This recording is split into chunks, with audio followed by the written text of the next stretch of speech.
Have you been with the same lender for more than 2 years? Loyalty tax could be costing you thousands of dollars every year.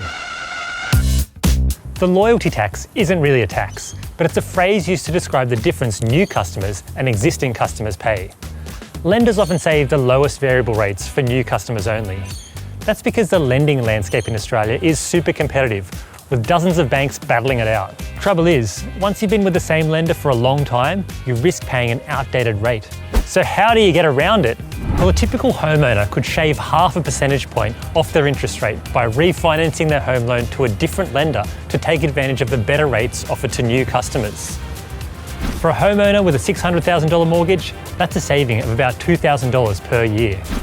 With the price of just about everything going up lately, think about what difference an extra $2,000 in your pocket could make. So if your lender rewards loyalty by raising interest rates, then it could be time to shop around.